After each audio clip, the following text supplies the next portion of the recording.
মুসলমানদের পবিত্র মহাগ্রন্থ আল কোরআনকে নিয়ে একসঙ্গে এতগুলো অপমান আজ বোধহয় কোনো ভিডিওতে আমি দেখিনি বা আপনারাও দেখেননি।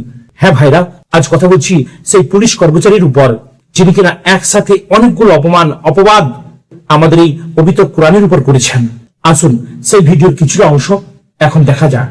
টিএমসি সরকার জিতে যাওয়ার অর্থ মুসলমান জিতে যাওয়া, আর মুসলমান জিতে যাওয়ার অর্থ হচ্ছে আপনার মা বোন ধর্ষিত হবে। ধর্মগ্রন্থ কোরআনে পরিষ্কার নির্দেশ দেওয়া আছে, বিধর্মী মানুষ খুন হবে, পরিষ্কার দাঙ্গা করকত লেখা আছে।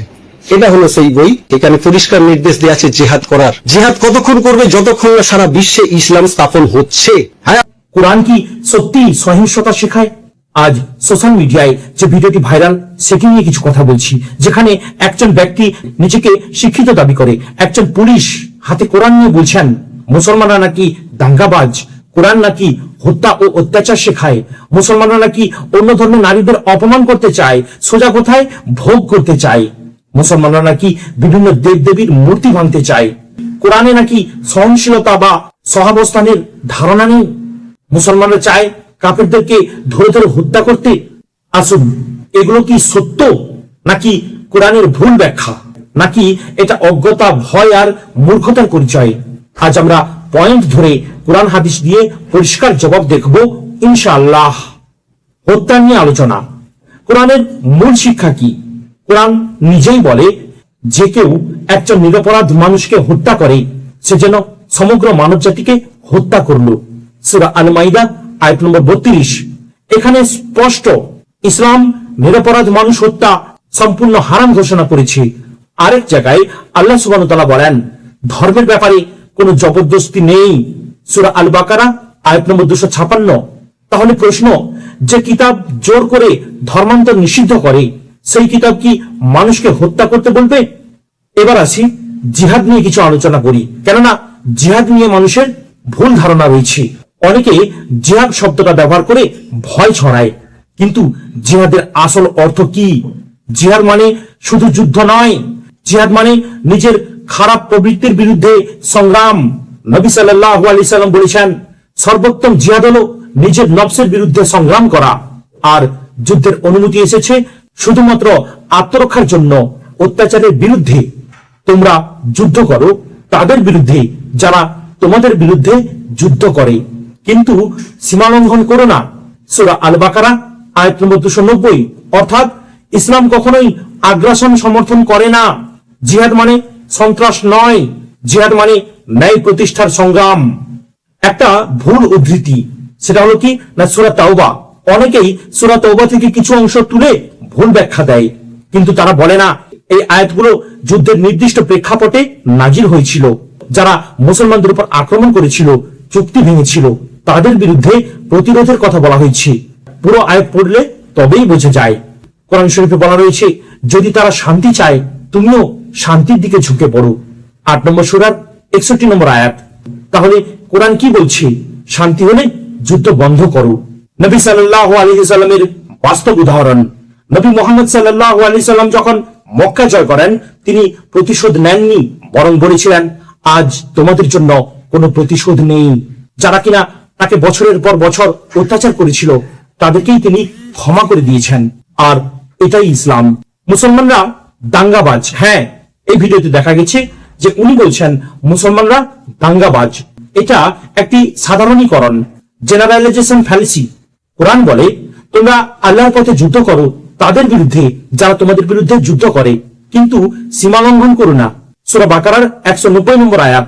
অর্থাৎ যুদ্ধ মানে আত্মরক্ষা।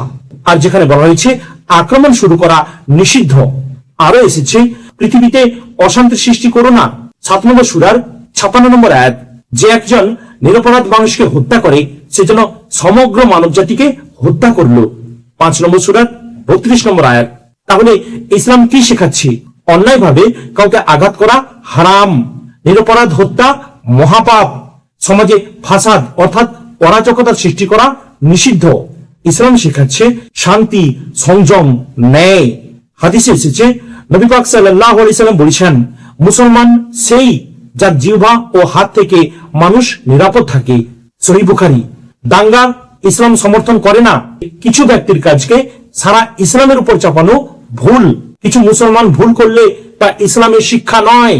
এবার আসুন, উনি যেটা বলছেন মুসলমানরা নাকি বিধর্মী নারীদের ভোগ করতে চায়, এটা নিয়ে কিছু আলোচনা করি। এটি একটি মারাত্মক অপবাদ। কোরআন বলে ব্যভিচারের কাছেও যেও না। 17 নম্বর সূরার 32 নম্বর আয়াত। ধর্ষণ বা জোরপূর্বক সম্পর্ক ইসলামে জঘন্য অপরাধ। তোমরা নারীদের সাথে উত্তম আচরণ করো। 4 নম্বর সূরার 19 নম্বর আয়াত।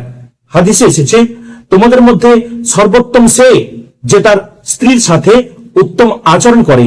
তিরমিজি শরীফের হাদিস। নবী সাল্লাল্লাহু আলাইহি সাল্লাম কখনো নারীকে অপমান করেননি, বরং সম্মান, অধিকার, নিরাপত্তা দিয়েছেন। যুদ্ধের প্রসঙ্গ নিয়ে অনেকেই ভুল ব্যাখ্যা দেয়, কিন্তু সেখানে কঠোর নিয়ম ছিল। জোরপূর্বক সম্পর্ক ইসলাম অনুমোদন করে না। ইসলাম কি শেখায়? ধর্ষণ মানে জঘন্য অপরাধ। নারীর সম্মান রক্ষা করা ফরজ। বিবাহ ছাড়া কোনো সম্পর্ক হারাম। ইসলাম নারীকে ভোগের বস্তু বানায় না, বরং সম্মান, অধিকার ও নিরাপত্তা দেয়। আল্লাহ আমাদের সত্য বুঝার তৌফিক দিন। পরের কথায় উনি বললেন, মুসলমানরা নাকি মূর্তি ভাঙতে চায়। এখানে পার্থক্য বুঝতে হবে। বিশ্বাস অর্থাৎ বিলিফের সাথে আচরণ অর্থাৎ অ্যাকশনটা কি। ইসলাম মূর্তি পূজাকে ভুল মনে করে, কিন্তু এর মানে এই নয় যে সব মুসলমান গিয়ে অন্য মন্দিরগুলোকে ভাঙতে থাকবে। কোরআন বলে, তোমরা অন্যদের উপাস্যদের গালি দিও না। 6 নম্বর সূরার 108 নম্বর আয়াত। কেন? যাতে পারস্পরিক বিদ্বেষ না বাড়ে, যাতে তারা অজ্ঞতায় আল্লাহকে গালি না দেয়। নবী সাল্লাল্লাহু আলাইহি সাল্লাম মক্কায় 13 বছর ছিলেন, যেখানে অসংখ্য মূর্তি ছিল। তিনি কি সেখানে গিয়ে ভেঙেছেন? না। মূর্তি অপসারণ হয়েছে কবে?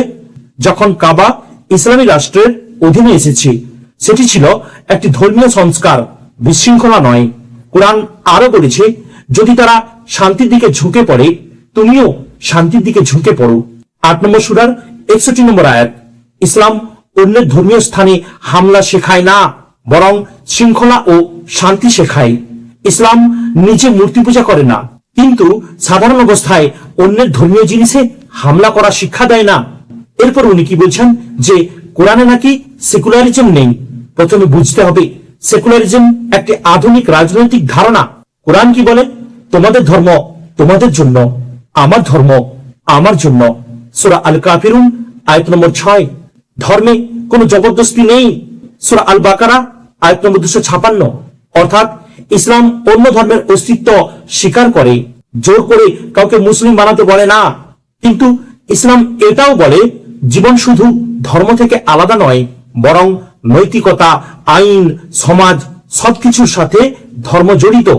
আল্লাহ তোমাদেরকে নিষেধ করেন না তাদের সাথে সদাচরণ করতে, যারা তোমাদের সাথে যুদ্ধ করে না। 7 নম্বর সূরার 8 নম্বর আয়াত। অর্থাৎ অন্য ধর্মের মানুষের সাথে সহাবস্থান, ন্যায় ও সদাচরণ, জোরপূর্বক ধর্ম চাপানো নিষিদ্ধ। ইতিহাসে আছে, মদিনায় মুসলিম, ইহুদি, অন্যান্য গোষ্ঠী একসাথে বসবাস করেছি। মদিনা সনদ ছিল সহাবস্থানের দৃষ্টান্ত। কোরআন সেকুলারিজম শব্দ ব্যবহার করে না, কিন্তু ধর্মীয় সহনশীলতা অর্থাৎ টলারেন্স ও ন্যায় বিচার শেখায়। কোরআন সহনশীলতা ও ন্যায় বিচার শেখায়, যা বাস্তবিক সহাবস্থানের ভিত্তি। ইসলাম কি শেখায়? শান্তি, ন্যায় বিচার, সংযম, মানবিকতা। আর কি শেখায় না? দাঙ্গা, ধর্ষণ, জোরপূর্বক ধর্ম চাপানো, অন্যায় আক্রমণ। এগুলো ইসলাম শেখায় না। টুকরো কথা দিয়ে কোরআনকে বিচার করা যায় না। পুরো কোরআন, নবীর জীবন, প্রেক্ষাপট সব একসাথে বুঝতে হয়। কেননা অজ্ঞতা ভয় সৃষ্টি করে, আর জ্ঞান সত্য প্রকাশ করে। আল্লাহ আমাদের সত্য বুঝার তৌফিক দিন। আমিন।